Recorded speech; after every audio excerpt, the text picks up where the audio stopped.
Tudo maravilha, tudo bom. Você consegue me ouvir bem? Tá tudo tranquilo do som?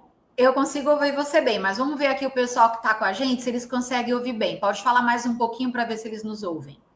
Pronto, eu vou aproveitar para agradecer esse convite. É Ah, sempre que uma bom. maravilha estar nesse simpósio. E, sei lá, já perdi as contas de quantas vezes estive aqui com o professor João Botentuí, que é uma pessoa que eu adoro, um super pesquisador, inspirador. Então, assim, eu faço muita questão de atender esse convite, porque é realmente uma alegria muito grande estar aqui com vocês. Pronto, perfeito. Som funcionando todo certinho. Professora Ilka, eu vou apresentar aos nossos participantes um pouquinho da sua bio, porque ela é muito extensa. Que coisa boa, né? Professora Ilka Serra, Tranquilo. ela possui graduação em agronomia pela Universidade Estadual do Maranhão, nossa UEMA, mestrado em fitossanidade, com transferência direta para o doutorado pela Universidade Federal Rural de Pernambuco, e doutorado em fitopatologia pela Universidade Federal Rural de Pernambuco, doutorado pela Universidade de Coimbra em tecnologias digitais. Ela é professora associada do Departamento de Biologia da UEMA. Atua na área de agronomia e biologia, com ênfase em fitopatologia. É professora permanente do programa de doutorado e ensino da rede Renoem. Como pesquisadora produtividade UEMA, atua na pesquisa com enfoque em gestão em EAD, TICS e EAD em formação de professores, em cursos intermediados por tecnologias educacionais. Ela também é editora-chefe das revistas científicas TICS e EAD em Foco e Video Journal of Social and Human Research. Professora Ilka, vou compartilhar aqui os seus slides. A palavra é sua. Muito obrigada. Obrigada, muito obrigada mais uma vez, Odila. É muito bom realmente estar aqui. E a ideia que a gente vai trazer é exatamente uma reflexão. Espero que a gente tenha aí um bom contributo, uma boa partilha com os nossos participantes, a quem eu já dou as boas-vindas. Vejo que aqui tem muitos dos nossos alunos, mas também muitos pesquisadores. E esse é um tema sempre muito instigante a falar, né? E ainda mais nos nossos últimos tempos onde as mudanças são tão realmente não são lineares, né? São realmente mudanças muito epocais e que modifica todo a nossa forma de agir. E na educação não é diferente. Então, propus ao professor João trazer esse tema, né, como um tema que realmente possa refletir um pouco desse processo que nós passamos na educação, que são os desafios da tecnologia no ensino superior, trazendo a perspectiva da inovação, da personalização, que é algo realmente que precisa estar muito forte e presente na educação, e a formação docente. Né? A formação docente não só na perspectiva das licenciaturas, eu falo que cada vez mais a gente tem que formar docentes que possam atuar nas diversas áreas do conhecimento. Então, é nesse contexto que eu vou trazer essa fala e essa reflexão. Vou tentar cumprir ali o meu tempo, talvez ali de uns 30, 40 minutinhos, para a gente ter um pouco mais de diálogo. Não vou conseguir acompanhar vocês no chat, pelo menos nesse momento agora, porque eu acabei deixando minha tela cheia. Mas, no final, a gente tem um tempinho aí para o diálogo. E eu queria começar falando de um documento que é um documento muito recente, né? O último relatório da Unesco de 2023, ele traz a tecnologia da educação como uma premissa para uma educação qualificada e referenciada no mundo, né? E essa premissa básica, né, do relatório, ele diz que a tecnologia ela deve servir às pessoas, né? Então, já comecem a refletir que a gente não vai falar de uma tecnologia instrumental, mas a gente vai falar de uma tecnologia que possa realmente reconfigurar esse modelo educacional, mas trazendo universidades, governo, as empresas. Bem, entenda como universidade toda a comunidade, né? Alunos, professores, servidores, governo, todos os entes do governo, seja federais, estaduais, e as empresas, quando a gente fala dessa perspectiva do público-privado, de como a gente pode fomentar essa educação digital também por meio do que a gente pode oferecer de formação para as empresas, né? Interagindo no processo de inovação, é tema e é perspectiva dessa minha fala, colaborando com a pesquisa, o desenvolvimento, o financiamento e a aplicação e o uso comercial das ideias. Então, esse relatório, para quem não teve acesso ainda a esse relatório, é um relatório que eu acho muito completo, é um relatório que nos dá um panorama dos desafios, mas também das perspectivas que nós temos para a educação digital. E ele, né, em uma dos seus capítulos, ele diz que as instituições de ensino superior, elas são fundamentais para o desenvolvimento tecnológico nacional. O que isso está dizendo?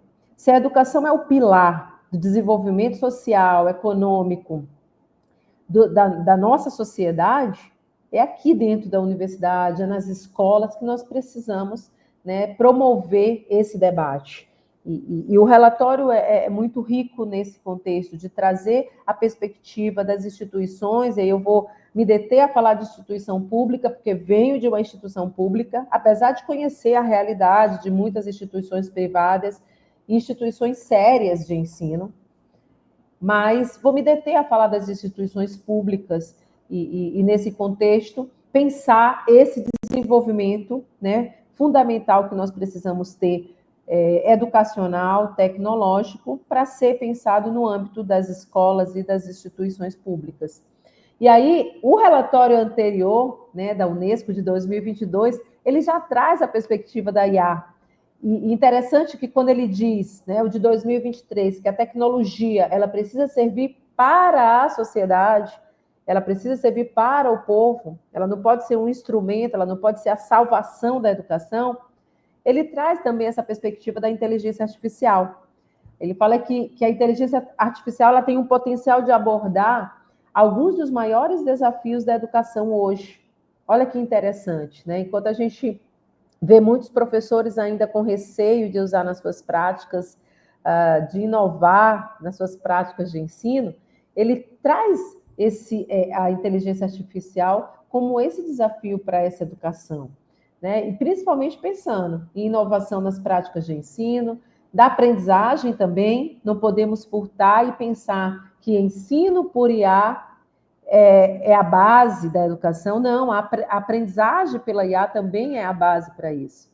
Acelerar o progresso, né, é importantíssimo, principalmente na direção do objetivo 4, do desenvolvimento sustentável, que promulga o quê? Uma educação de qualidade, referenciada, inclusiva e equitativa, ou seja, uma educação para todos. É nesse sentido que a gente precisa refletir, discutir, ser críticos em relação à inteligência artificial. No entanto, os rápidos desenvolvimentos tecnológicos inevitavelmente trazem múltiplos riscos e desafios. E é por isso que a gente precisa, num evento como esse, estar debatendo sobre inteligência artificial, porque as perspectivas positivas, elas são muitas, mas elas podem trazer múltiplos riscos, né? E a própria Unesco já salientava para isso. E essas questões elas não podem ficar apenas nos debates políticos e de estruturas regulatórias. Elas precisam ultrapassar. Ela precisa que professores, alunos, que nós estejamos discutindo isso para que esse modelo de práticas inovadoras com inteligência artificial possa ser, sim, uma perspectiva enriquecedora da educação. É nesse contexto, né, que eu penso, e aí vocês já vão, talvez, refletindo sobre o que eu acho e o que eu tenho pensado sobre inovação a partir da inteligência artificial. Bem, é o que temos hoje de uma tecnologia mais inovadora para a educação, mas também outras propostas inovadoras de práticas para o ensino e aprendizagem. Bem, eu queria trazer essa fala que eu tenho estado muito próxima de Harari. Ele é um pesquisador israelense, né, um pesquisador que ele é um historiador, mas eu venho da biologia, né, eu venho das agrárias, então a minha origem de pesquisa ela está muito fundamentada nas questões ecológicas e ecossistêmicas. E Harari ele tem trazido uma discussão muito interessante na perspectiva de se pensar a relação da história com a biologia. E o que isso tem a ver com a educação? em muitos dos seus livros, ele traz essa perspectiva de que o século XXI, né, as habilidades mais importantes desse século XXI será a capacidade dos professores e alunos de reinventar-se constantemente. Isso precisa falar muito forte para a gente. Por quê?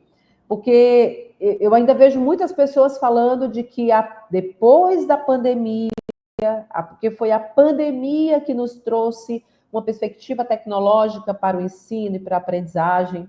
E, na verdade, não foi isso, né? Logicamente que houve uma indução por necessidade na época da pandemia, mas a tecnologia já fazia parte de todo um processo dentro da sociedade. E isso tem muito a ver com essa perspectiva, né, que ele traz nesse livro, e é uma paráfrase mesmo do livro Sapiens, um livro muito interessante. Quem não conhece pode buscar depois ali, dar um Google e vai conhecer. Quem quer aprofundar um pouco mais sobre os estudos e o conhecimento de Harari, sobre essa perspectiva da relação biológica e da história, tem muito a ver com o processo de mudança que nós passamos, mudanças essas paradigmais, mas o que me chama mais atenção são essas mudanças que são de épocas, né, que são contínuas e que são muito rápidas, elas não são lineares realmente. Então, esse contexto de se reinventar constantemente precisa fazer parte da vida dos professores, e não só da vida da sociedade, né, mas a vida do próprio professor.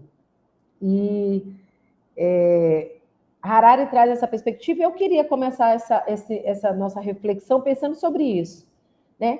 Quanto de capacidade você tem pensado em se reinventar todos os dias? Já parou para pensar isso?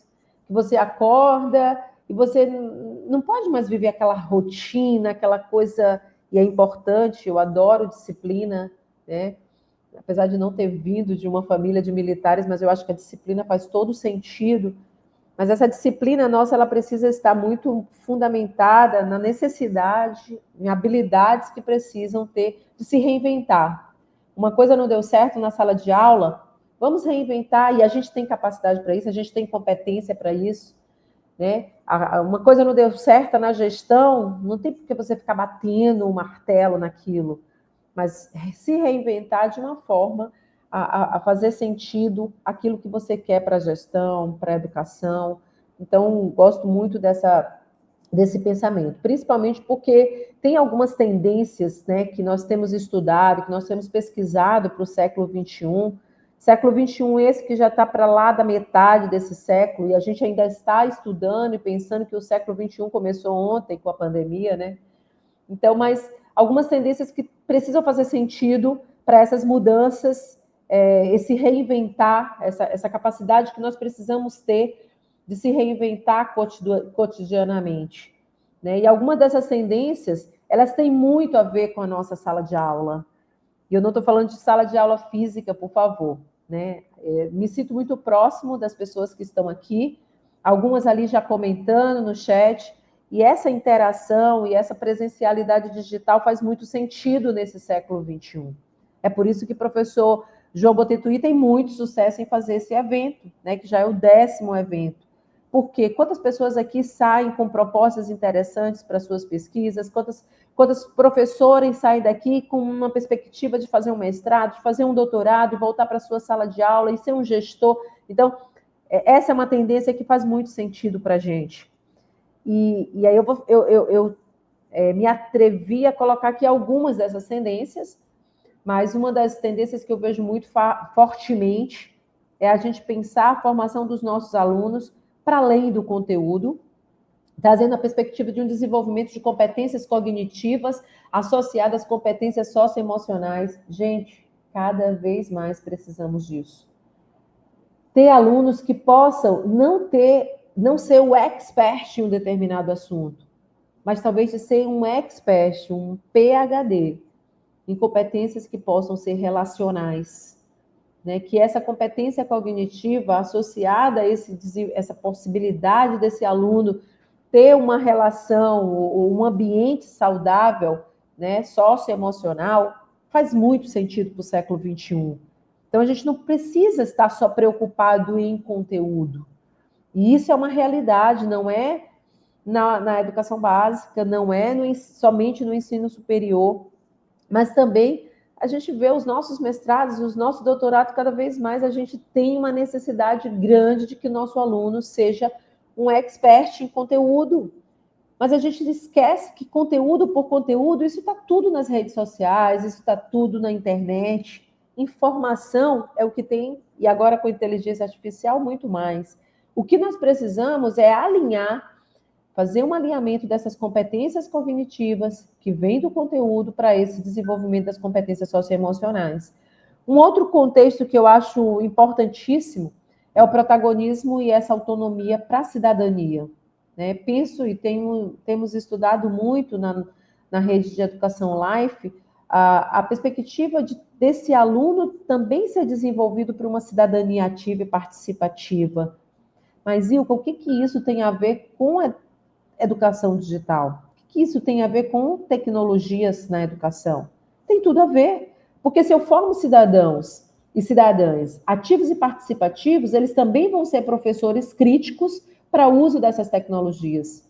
Eles não vão ver as tecnologias como instrumento, como ferramental. Eles vão utilizar, sim, mas para um enriquecimento e para uma prática dentro de uma intenção pedagógica que faça sentido para o aluno. É isso a educação sustentada. É isso que nós falamos no contexto de uma educação ecossistêmica. Então, o protagonismo desse aluno, ou o desenvolvimento de alunos mais protagonistas e mais autônomos no seu conhecimento, na busca desse conhecimento, e também com um desenvolvimento cidadão, ele faz sentido para esse século XXI. Um outro eixo, e eu fiz questão de trazer isso como um eixo da própria fala, né, do próprio tema da nossa palestra, seria a personalização do ensino. Quando a gente tiver a perspectiva de uma educação mais humanizada, e eu também me atrevi a trazer um pouco para vocês sobre humanidades digitais, porque isso faz parte de um contexto, de uma tendência secular, né, desse século que nós vivemos, a humanização da educação, ela passa necessariamente por a gente olhar o aluno pessoa a pessoa. Isso não pode mais ser uma coisa distante da realidade das nossas salas de aula. E sejam salas de aulas físicas e sejam salas de aulas que sejam digitais, né, nas diversas plataformas, nas diversas formas que nós temos de estar em sala de aula. Então, a personalização do ensino é basilar nessa educação contemporânea. E a cultura do digital, que já faz parte da nossa vida, e isso precisa estar entranhado na tendência da educação desse século. Então, também trago aqui para vocês um pouco sobre dessa ideia, né, de inovação. E a gente sempre pensa na inovação no contexto de que eu vou descobrir a pólvora, e por isso eu vou ser um grande mestre nessa área. Não, a inovação é a partir dos modelos que vocês ressignificam cotidianamente e faz sentido para o aluno aprender. Um dos maiores crises que nós vivemos no mundo é a crise da aprendizagem. Não é a crise do ensino, é a crise da aprendizagem. E sabe por que os alunos não estão aprendendo? Porque a gente tem desenvolvido muito pouco o nosso papel de serem professores e pesquisadores inovadores. Então, a ideia dessa inovação sustentada numa educação digital, ela pensa pela a ideia fundamental de combinar realmente, né, o que faz sentido nos ambientes de aprendizagem. E aqui eu não estou falando de um ambiente que necessariamente precisa ser digital, mas é um ambiente que pode ser analógico, um ambiente que pode ser físico, enriquecido com as tecnologias, ou um ambiente que pode ser virtual, né, de realidade aumentada, de realidade imersiva. Então, todos esses processos de inovação, ele faz parte, ele precisa estar arraigado no desenvolvimento de competências, e é isso que nós pensamos de competência digital, né? Está na moda falar de competência digital, mas a maior competência é quando a gente desenvolve professores, pesquisadores, que possam pensar essas inovações sustentadas na educação digital.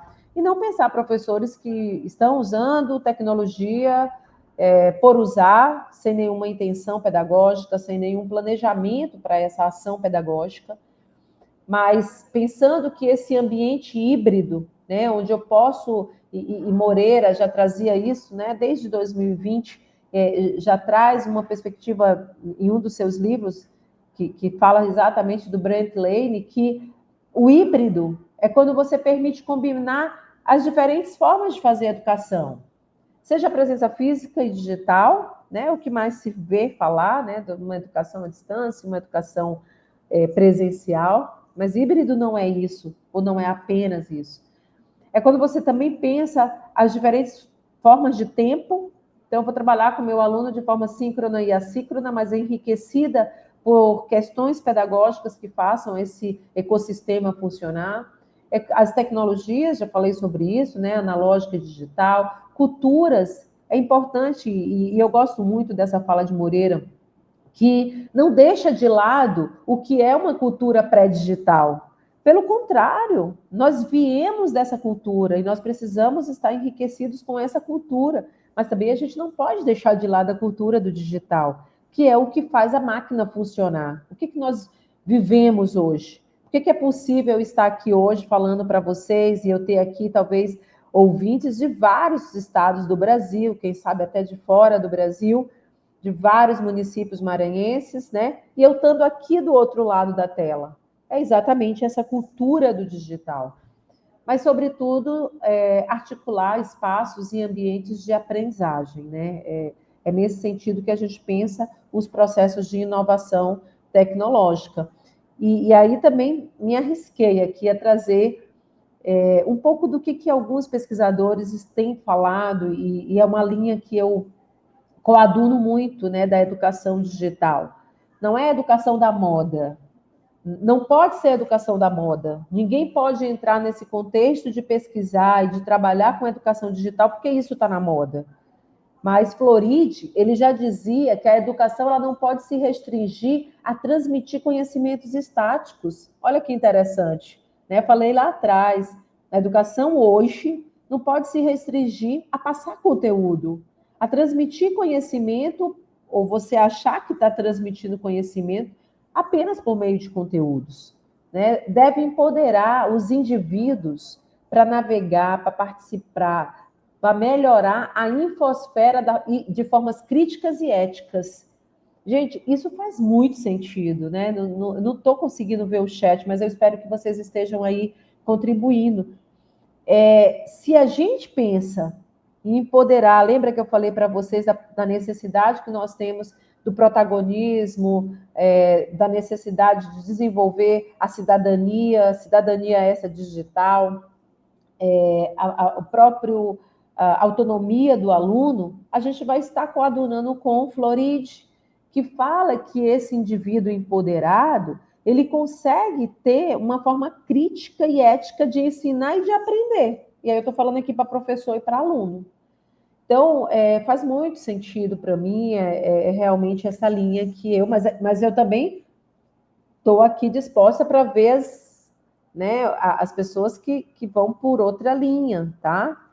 Não estou aqui trazendo uma verdade, mas estou trazendo ideias de que durante esses quase 15 anos que tenho pesquisado sobre educação digital, no contexto da formação de professores, principalmente, né, tenho alimentado as minhas leituras e as minhas pesquisas diante desse contexto, de formar cidadãos críticos, cidadãos e cidadãs críticas, para pensar a forma melhor enriquecida com esse digital para ensinar e para aprender. Então, Schlemmer também, ela traz esse contexto bastante interessante, né, de que a educação digital ela precisa ser entendida como um movimento entre atores humanos e não humanos, que coexistem. Para mim, eu não sei quantos de vocês aqui são de quais áreas, mas para mim, que venho da área da biologia, é muito forte e eu consigo entender fortemente isso, porque eu pesquiso sobre isso. Né? Quando eu não estou pesquisando sobre a educação, eu estou pesquisando sobre os meus fungos, né? Sobre as doenças de planta, sobre tudo que envolve o contexto da minha área de formação inicial, que é agronomia. E na agricultura, né? No ambiente biológico, tudo que coexiste faz sentido porque existe um sistema que se conecta. E para nós, esse contexto de uma educação ecossistêmica é isso. É entender que a educação digital, eu vou ter atores humanos, nós seremos os mentores dessa educação, mas também nós temos hoje máquinas que fazem uma grande coexistência entre nós e que essa comunicação é direta, né? Não podemos nos furtar de que a educação digital também passa por esse contexto. Para quem não leu, esse trabalho da professora Liane Chilema é muito interessante, depois vocês buscam, e também eu vou deixar meus contatos, e a gente pode depois discutir mais aprofundado, e eu já passar alguns materiais aqui para vocês. E diante disso, a gente vem pensando, mas professora Ilka, né, o que pensar para essa ressignificação, esse modelo que precisa o tempo todo estar, né, que coexiste humanos e não humanos, e o que nós precisamos ressignificar nesse contexto? Então, eu penso que a educação híbrida ela vem como uma forma muito forte, né, de combinar essa competência docente, que envolve conteúdo, que envolve o digital, mas principalmente trazendo as potencialidades desse contexto do digital, que é muito forte, que precisa fazer sentido para a nossa educação. A reformulação curricular, gente, eu não consigo pensar outra forma da gente ressignificar a educação no contexto de uma aprendizagem, se a gente não pensar realmente os nossos currículos. E aqui eu vou fazer uma meia-culpa, porque estou dentro de uma universidade pública e que, por mais que nós temos discutido e por mais que nós temos pesquisado e mostrado que esse currículo precisa ser reinventado, a gente ainda encontra muita resistência. Só que essa resistência, ela é muito prejudicial para o contexto da educação do século XXI. Então, penso mesmo que a incorporação de um currículo mais flexível, a incorporação de currículos que possam estar fomentados numa pedagogia de microcredenciais, que o mundo inteiro está falando sobre isso. Vamos trazer para os nossos currículos a formação que a própria BNCC, né, ela traz essa perspectiva de uma trilha que possa fazer sentido para o aluno, né? Mas vamos trazer isso para o ensino superior. Que trilha é essa que o professor lá da pedagogia quer trilhar, baseado nos contextos que ele quer aprender, no contexto em que ele quer ter uma especialidade na área que ele quer pesquisar, que ele quer levar para a sala de aula dele. Então, tenho falado, né, arduamente sobre a necessidade da gente reformular esses currículos. E veja que eu não estou mais nem falando de discutir currículo, porque a gente já discute currículo há muito tempo. Né? Mas, e também não tenho falado sobre isso só para as licenciaturas, tá? Eu tenho falado isso também para os bacharelados, talvez até mais para os bacharelados, porque a própria reinvenção desse currículo que está muito pautado em conteúdos, sem dar perspectiva de autonomia para o aluno, sem dar perspectiva de desenvolvimento de competências socioemocionais para esse aluno, tem sido muito prejudicial para os alunos que nós estamos formando na universidade, né? E o uso dessas tecnologias, mas até colocaria aqui entre parênteses, esse uso não instrumental, mas as tecnologias como um mecanismo de inserção educacional que possa fazer sentido, o ODS 4 que a gente falou, né, que auxilia os processos de inclusão, e não é inclusão de pessoas com deficiência, eu vejo muitas pessoas entenderem inclusão voltado para as pessoas com deficiência, não é isso. É inclusão de um modo geral, como queremos ser equitativos se a gente não pensar um processo de inclusão desse processo de ensinar e de aprender. Então, são algumas ideias aqui que eu trago também, mais tarde a gente pode debater. Eu pensei em trazer essa política, e eu sei que muitos de vocês conhecem, o Brasil ele é pioneiro numa política nacional de educação digital. Olha que interessante. E aí alguém poderia me perguntar, professor, e quanto que nós temos de financiamento no Brasil para isso? Eu diria que para vocês a gente está se arrastando, tá, gente? Não temos em nível estadual quase nenhum edital para isso, não temos em nível federal,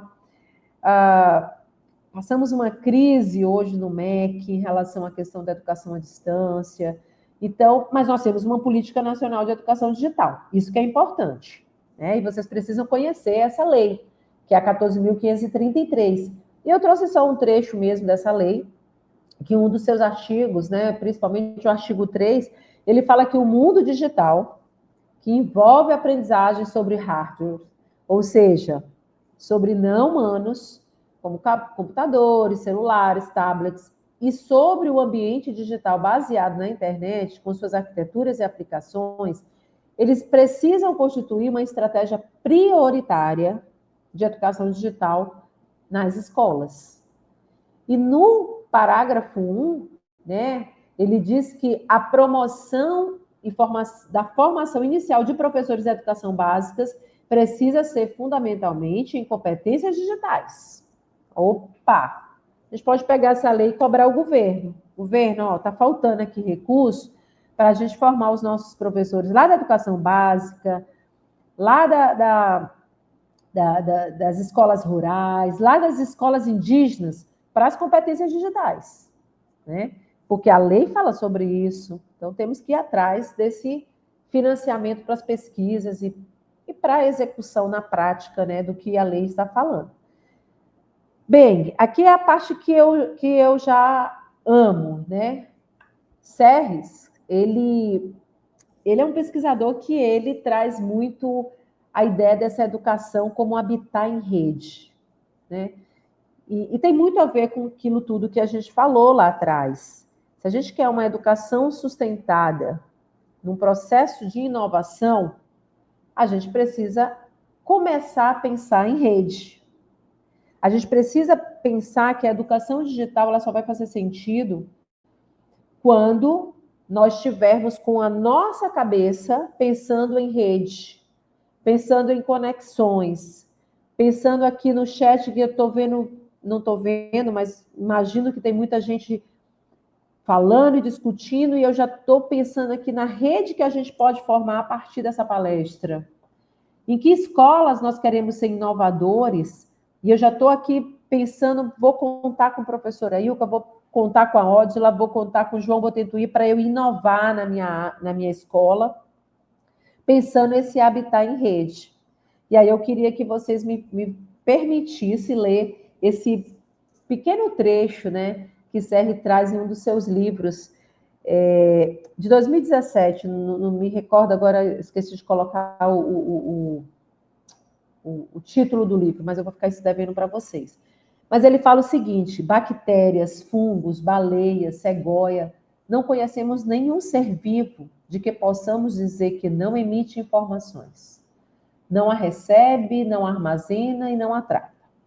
Cristal, rocha, mar, planeta, estrela, galáxia, já não conhecemos nenhuma coisa inerte da qual possamos dizer que não emite informação. Não a recebe, não a armazena e não a trata.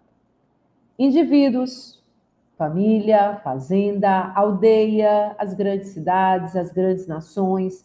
Não conhecemos nenhum ser humano sozinho ou em grupo do qual não podemos dizer que não emite informação. Não a recebe, não a armazena e não a trata. Isso é o habitar em rede. Então, não existe essa pessoa, não existe esses micro-organismos, não existem esses animais, não existe nada que não emita informação e que não possa ser trocada, e que não possa ser armazenada, e que não possa se fazer convergir para que a gente tenha uma educação de qualidade, fazendo sentido para esse século XXI. Então, isso mexe muito comigo, porque a gente acaba trabalhando, né? Eu trabalho com fungos especificamente, e eu passei muito tempo da minha vida pesquisando fungo. E muita coisa que eu trago para a educação hoje, para fazer sentido para essa educação digital, sustentada em rede, é o que eu estudava lá para os fungos, né? É um ecossistema que faz sentido, que faz conexão entre fungos, bactérias, e que eles vivem num ambiente, se isso fizer sentido para ele. Então, esse habitar em rede é o que nós queremos para esse modelo de uma educação híbrida, né? Uma educação realmente que possa ser referenciada de qualidade. E a educação híbrida, ela já falei um pouco do que eu penso, e muito forte do que o professor Antônio Moreira traz, né, no Brent Lane, no seu livro lá, né, de 2020. Então, é uma educação que ela só faz sentido a existência, né, do híbrido quando o habitat for igual aos manguezais. Olha só que interessante, eu fiz questão de trazer aqui, né, uma imagem de um manguezal, não sei quantos aqui conhecem, mas os manguezais, você vê muitas vezes, né, as suas raízes submergindo dentro da água, e lá dentro da água elas formam uma rede com vários outros organismos, mas ela está coexistindo aqui em cima. As suas folhas, toda a sua copa faz uma outra conexão, né? E aí você vê o hibridismo disso, você vê a relação de convergência que existe dentro de um manguezal. Por isso que é um elemento importante para a gente pensar a educação híbrida. O digital nos conecta com o mundo e nos sincroniza com o tempo. Então, isso é a realidade de um contexto de uma cidadania digital. Né? A abordagem que integra completamente aprendizagem online e offline, reconhecendo que as experiências digitais e presenciais, elas estão interconectadas, elas coexistem, elas fazem sentido, né? Eu não quero que ninguém saia daqui dizendo assim, a partir de hoje eu sou um professor que faz educação digital, chega na sua sala de aula, vai usar um Kahoot sem nenhuma perspectiva pedagógica, né? Isso precisa estar convergindo, conectando com aquilo que você quer ensinar e, muito mais importante, com aquilo que você quer que o seu aluno aprenda. Então, o contexto da educação híbrida é isso. Eu trouxe esse quadro, acho que alguns daqui já conhecem. Qual a diferença do ensino híbrido para a aprendizagem híbrida e para a educação híbrida? E vamos focar principalmente aqui no foco principal e alguns exemplos, né? O ensino híbrido, ele tem uma ação muito focada no professor. A aprendizagem híbrida é a experiência do aluno. Mas e a educação híbrida, que é o que nós queremos? Que é o que nós queremos, essa educação híbrida enriquecida com esse digital. São modelos educacionais. São modelos que fazem sentido para professor e para aluno. Né? Um exemplo disso são esses currículos pensados, refletidos, repensados, com múltiplas presenças. Já falamos dessas presenças. Né? Enquanto que o ensino híbrido ele está muito focado na parte da aula presencial, na parte da aula online, né? Onde o professor vai fazer esse contexto de alguma convergência entre o analógico e o digital dentro da sala de aula. A aprendizagem híbrida, temos como exemplo a interação que se faz através de vários vídeos, fóruns, mas o que nós queremos avançar são os modelos de educação híbrida, né? E os últimos relatórios, eu não vou ler tudo sobre ele, mas os últimos relatórios do Horizon Report, ele já traz uma concepção de educação híbrida como uma forma de ensinar e de aprender. Então, ele está falando da educação digital, né?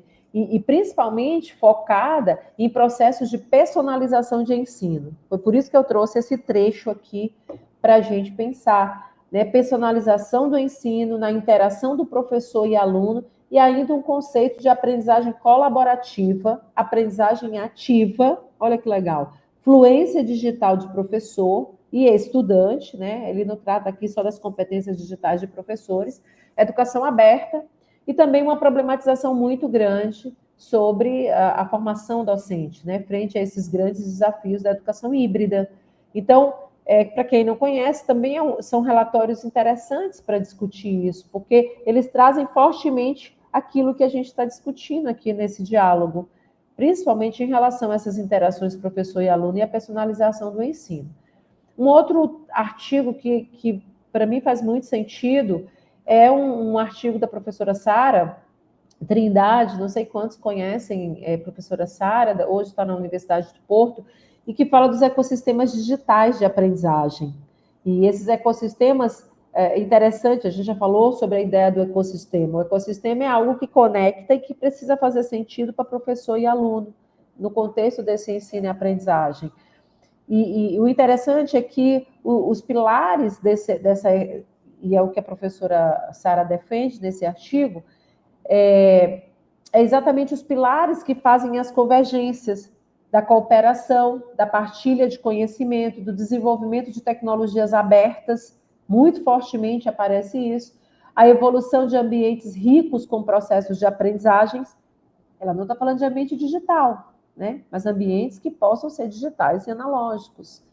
E principalmente a interação. Então, o ecossistema, eu preciso interagir. Não existe nada na natureza, dentro de um ecossistema, que seja estático.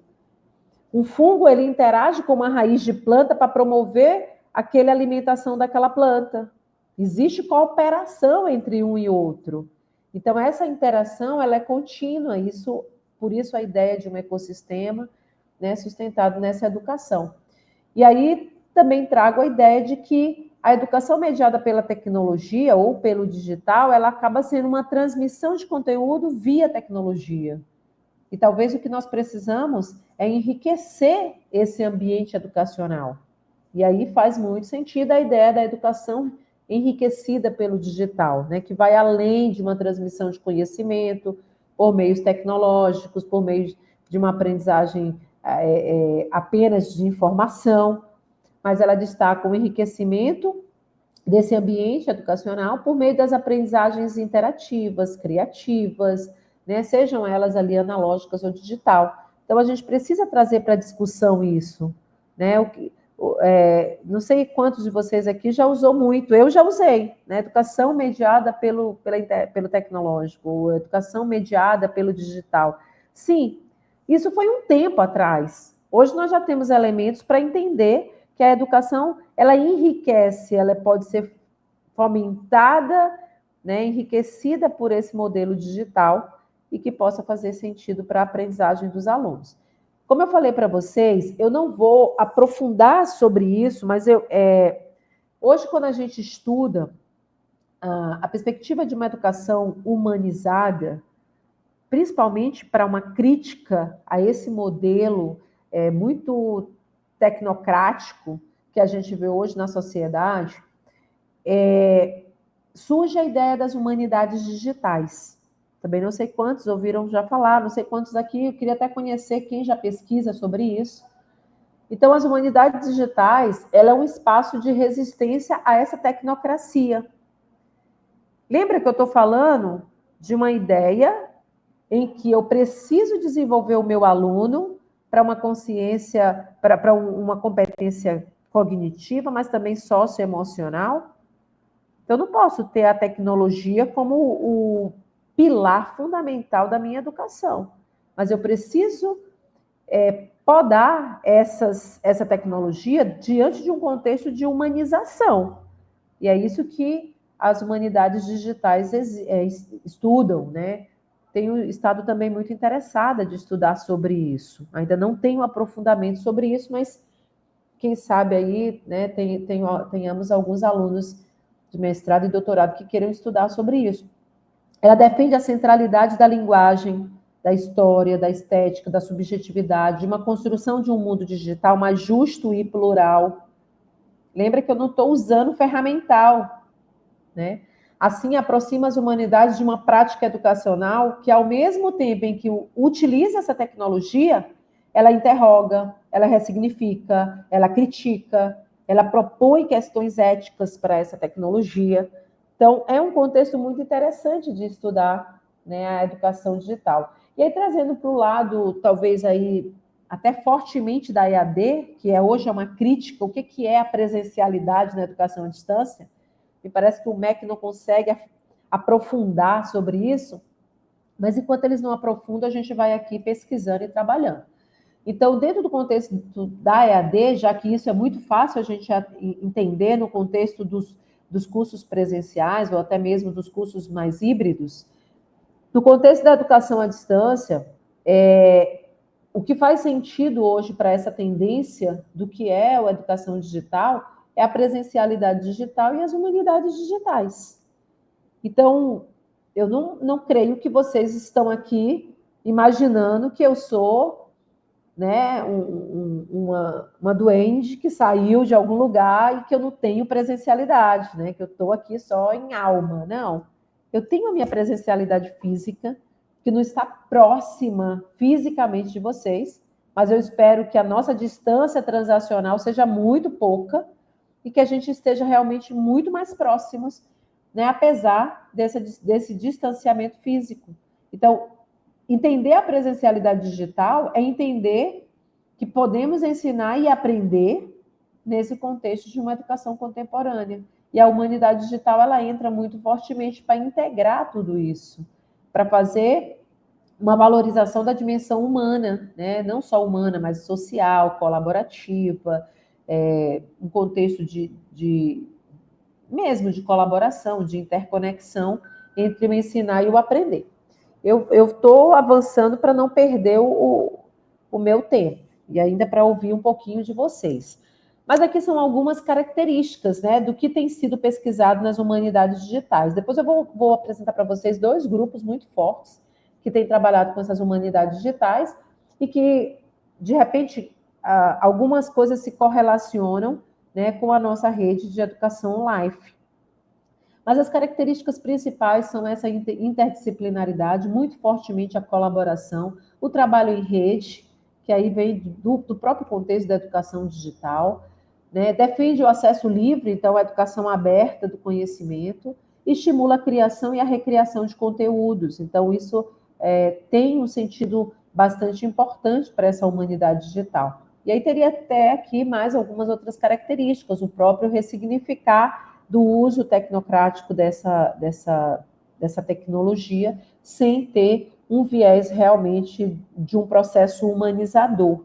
Então, trouxe aqui só para aguçar o conhecimento, quem sabe no próximo ano a gente fala mais aprofundadamente sobre as humanidades digitais.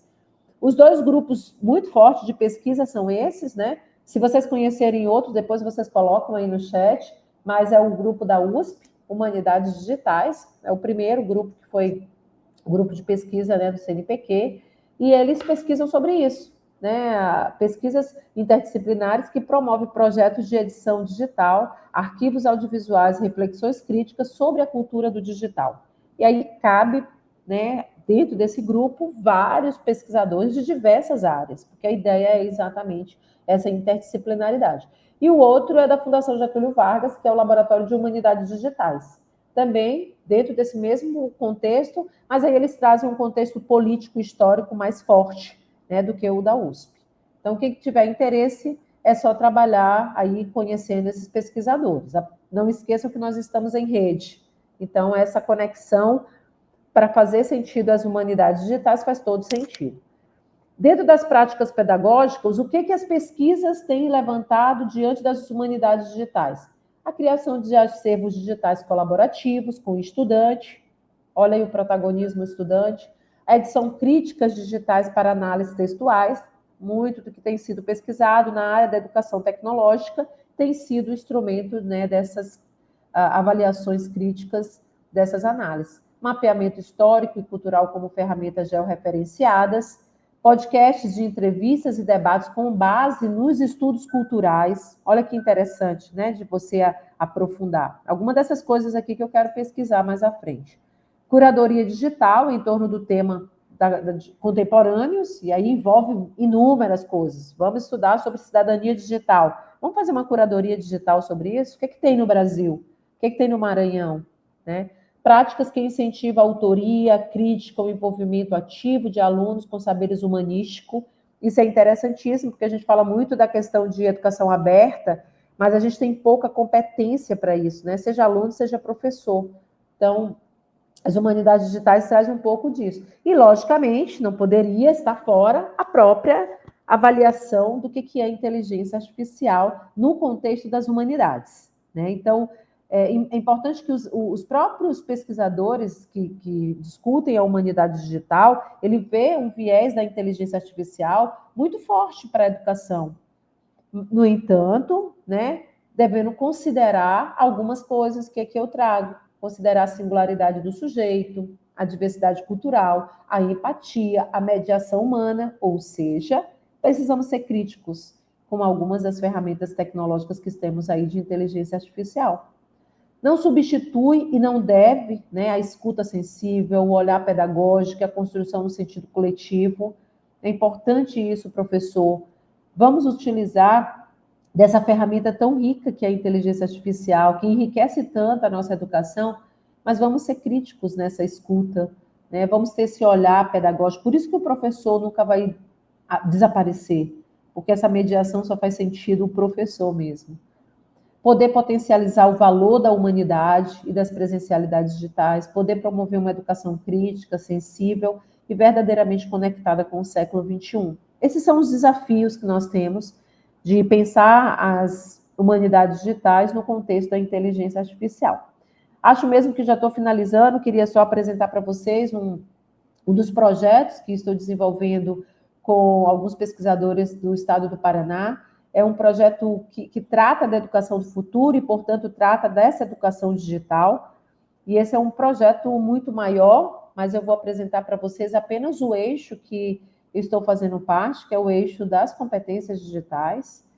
Eixo esse que tem como objetivo, fundamentalmente, desenvolver professores com essa base da educação digital com o desenvolvimento dessas competências que possam interagir com esse contexto do mundo contemporâneo.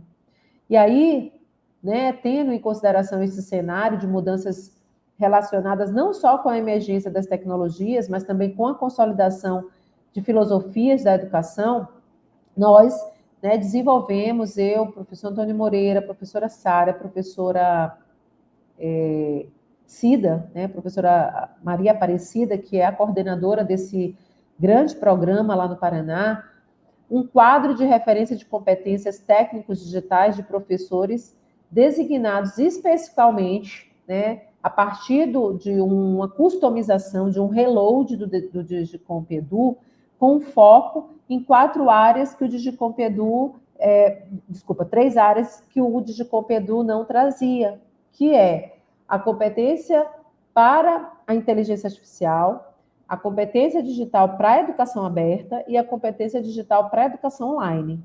Então, a partir do modelo do Digicomp Edu, nós propomos essa customização, a gente está chamando de reload, né, do pedagógico do Digicomp Edu, e trazemos esse contexto pedagógico, por quê? Porque nós utilizamos apenas um eixo dentro do Digicomp Edu, que é as competências pedagógicas dos educadores. O que nos interessou nesse momento foi exatamente ter um diagnóstico mais preciso desses professores, desses educadores, usando a área 2, que é recursos digitais, a área 3, que é ensino-aprendizagem, a área 4, que é avaliação, e a área 5, que é a capacitação dos aprendentes. E nesse sentido, né, eu acabei trazendo um quadro aqui em inglês, peço desculpa para vocês, que ontem à noite eu acabei não substituindo. Mas o que nós fizemos? Dentro dessas 4 áreas, nós trouxemos algumas avaliações, algumas análises para esses 3 eixos, né, que nós não tínhamos no Digicomp Edu, que é a educação aberta e flexível, a educação online e a inteligência artificial. E aí, nesse sentido, né, surge esse documento que hoje é base para várias pesquisas, principalmente a pesquisa que nós estamos desenvolvendo no Paraná, com 30 mil professores da educação básica, 10 mil professores do ensino superior, pensando, para além do diagnóstico, a formação e desenvolvimento de microcredenciais, né, microcursos, que possam formar professores para esse modelo emergente de educação. Esse livro está disponível, né, e esse material vai ficar todo aí livre para vocês, mas trazendo exatamente o contexto lá do início que eu falei para vocês, da necessidade da gente ressignificar continuadamente as nossas práticas pedagógicas, é isso que a gente está fazendo nessa pesquisa, trazendo aí 3 eixos fundamentais, né, para o diagnóstico das competências digitais. Eu acho que é isso, né? E aí eu finalizo. Comecei com Harari, vou terminar com ele. E ele fala isso, né? Também lá no livro Sapiens. Em um mundo inundado por informações irrelevantes, clareza é poder. E nós precisamos ter clareza em tudo que nós vamos fazer na educação.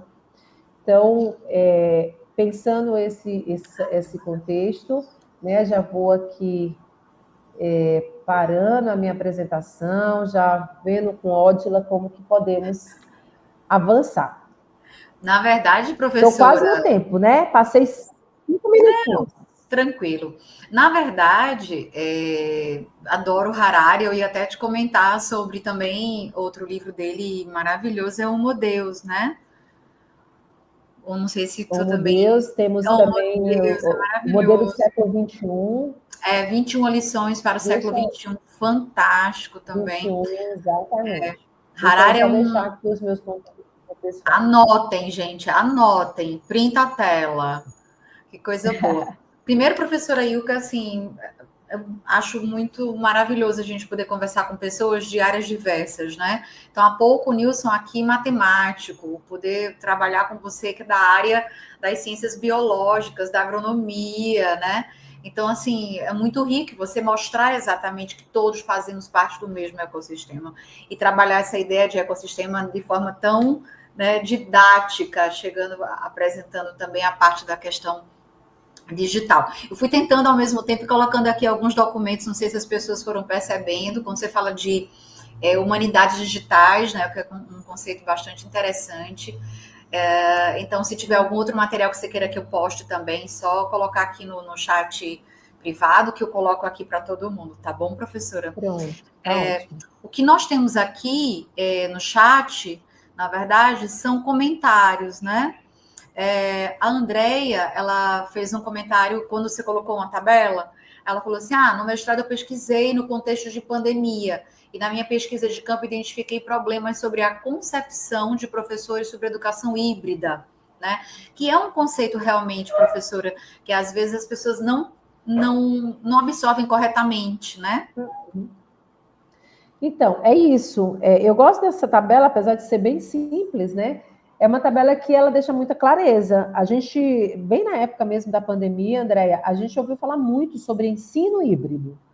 E praticamente todas as palestras eram sobre isso. O novo marco regulatório da EAD, ele fala sobre ensino semipresencial. E ele traz o ensino mais uma vez. Só que aí eu tenho uma crítica sobre isso, porque o problema do Brasil educacional não é ensino, é uma parte do problema. Talvez um dos maiores gargalos que nós temos é a aprendizagem. Por quê? Porque nós ainda estamos insistindo em ensinar numa era, no século passado. E os nossos alunos estão aprendendo numa era que é totalmente conectada. Então, essa relação ensino-aprendizagem é que precisa ser refletida no contexto de uma educação híbrida. E aí, nesse contexto da educação híbrida, que se pensa ensino, que se pensa aprendizagem, você tem a riqueza do modelo educacional para se estudar, para se avaliar, para pesquisar, para inovar, para criar. Talvez isso seja o mais rico. A gente debater e está cada vez mais debatendo, né? Eu oriento no doutorado de ensino e eu falo isso muito para os meus alunos. Vamos trabalhar o ensino, porque a nossa área de concentração na CAPES é ensino, mas nós não podemos nos furtar de pensar e trazer estratégias para a aprendizagem. Correto. Então, é um contexto realmente, fico feliz que você tenha trazido essa pesquisa e está referendando que os professores fazem ainda muita confusão sobre isso, né? E, na verdade, ela até complementa, deixa eu só colocar aqui, a Andrea complementa colocando, né? Educação híbrida, ensino híbrido, EAD, ensino remoto, entre outros. E aqui eu lembro demais, quando a gente inicia, né, lá no Colégio de Aplicação da UFMA as aulas, logo após, né, a gente não poder mais estar dando aula presencial, se falava muito, não, as aulas EAD. Eu falei, gente, isso não são aula EAD, né? A gente está lá todo dia ao vivo com os alunos, usando o Google Meet, isso não é aula EAD. Aí depois, não, ensino remoto. Então, isso realmente ainda é um jargão que os próprios professores, né, professora Ilka, usam de forma... Interessante, Odila, que a gente passou tanto tempo da vida criticando a EAD, a gente nem sabia o que era EAD. Porque no momento desses, de você ter um ensino realmente remoto, e foi ensino remoto mesmo, para quem quiser complementar, ensino remoto é emergencial, então Sim, aquilo foi chamado de ensino. né? Aquilo é Remoto pontual emergencial. e não reflete mesmo o que é EAD. É. E eu lembro que na pandemia, eu acho que eu dei umas centenas de milhares de palestras só falando sobre isso, o que era ensino remoto, o que era EAD, o que era educação digital, o que era educação online. E saíram vários artigos interessantes também sobre isso. Então, por um lado, é positivo, porque acho que as pessoas acabaram refletindo mais sobre isso, mas a gente ainda percebe que há muita confusão, né? Sim, ainda hoje. Epistemológico dessas conceituações mais do que é cada coisa dessa. E se você for para o metodológico, então ainda é mais complexo ainda. Então, verdade. Mas, enfim, é isso mesmo. Ó, a Josi, quando você fez um comentário, acho que sobre uma situação de estratégias, ela fala assim, sim, é uma estratégia capitalista. A própria mídia contribui muito para isso com a manipulação dos meios de comunicação. E a gente sabe que é verdade, né? Não, mas não tenha dúvida. Não vou me lembrar muito especificamente em relação a quê, mas logicamente que foi uma hoje fala tua sobre estratégias de... Sim, e uma coisa que é muito interessante, talvez tenha a ver com isso, é você pensar que essa criticidade, esse desenvolvimento que nós precisamos fazer com os nossos alunos, de que ele tenha esse senso crítico, principalmente a fazer o uso, né, de diversas tecnologias, mas vamos falar de inteligência artificial, o aluno precisa entender o perigo que está sobre ele, né? Porque no momento em que o aluno acha tudo ali na inteligência artificial e não faz nenhuma avaliação crítica sobre nada, e faz um Ctrl+C e um Ctrl+V, a gente vai estar fomentando uma cultura de analfabetos digitais, de cada vez mais analfabetos que não têm, pessoas que sabem ler e escrever, mas que não têm um letramento para esse mundo do digital. Então, isso na verdade, é um perigo e uma grande responsabilidade, né? Porque eles têm que entender também que eles também são responsáveis por aquilo, né? Eu acho que hoje também um grande desafio... Pessoas, né? O grande desafio, quando a gente pensa nessa questão, é exatamente mostrar. É um perigo e é uma grande responsabilidade. O que você está fazendo? Como é que você está usando isso, né? O Aline deu aqui os parabéns pela palestra, o Aline maravilhosa, né? E a Sandra, professora, está perguntando se é possível disponibilizar os seus slides, né? Lógico, sim, com certeza. Como é que você quer fazer? Então, posso disponibilizar para você, e daí você coloca no grupo, é isso? Se você me mandar o link do Drive, eu posso colocar aqui, para que todos tenham acesso. Como é que eu Pode me mandar aqui no chat privado o link do teu Drive, do Drive para esse arquivo, claro, e eu coloco aqui para as pessoas. Tá bom? Mas, Sandra, uma coisa também importante é que você printe a tela, pega os contatos de professora Ilka Serra para continuar esse diálogo aí offline, tá certo? Que eu acho que é importante, já que você tem interesse nos assuntos, quiser trocar, né, mais informações. Sim, com certeza. E algo que eu falo muito, professora Ilka, é que o simpósio dessa magnitude é uma grande oportunidade que nós temos de networking, né?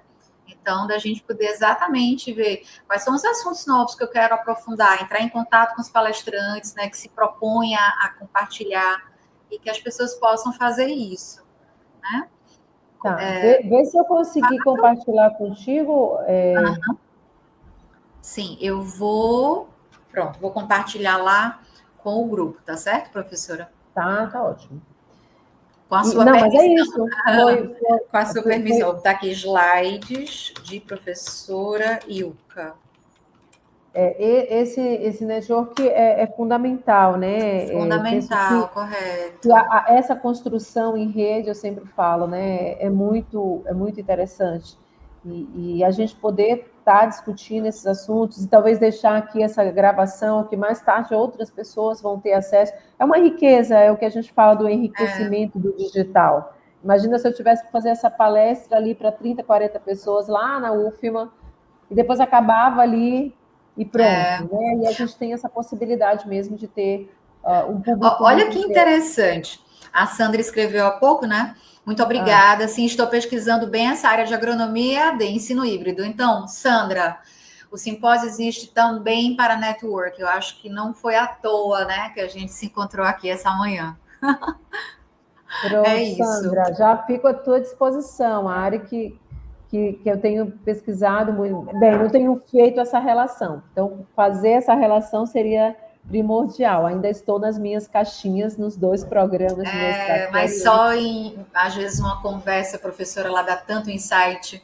Que bom que você se disponibilizou. Quero agradecer muito a sua participação.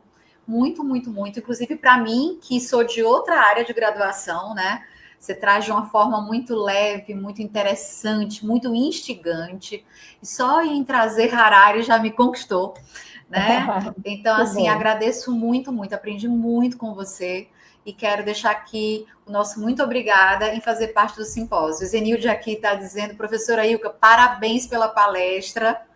E a gente está com o tempo já muito em cima. Gente, tá ótimo. Beijo para vocês. Muito obrigada por estar conosco. E 14 horas tem mais, tá bom? Professora Ilka, muito, muito, um muito abraço, obrigada. muito obrigado você. Você é uma querida e mande um beijão para Obrigada. o professor João. É sempre Pode muito bom deixar. estar aqui com vocês, tá? Um beijo Obrigada grande para você, aqueles que mesmo. ficaram conosco aí até o finalzinho. E vamos conversando. Eu acho que esse diálogo precisa realmente continuar. A gente se encontra aí nos diversos ambientes que a gente tem hoje, enriquecido pelo digital. Um abraço enorme, Ódzila. Muito obrigada, professora Ilka. Gente, bom almoço e até às 14 horas.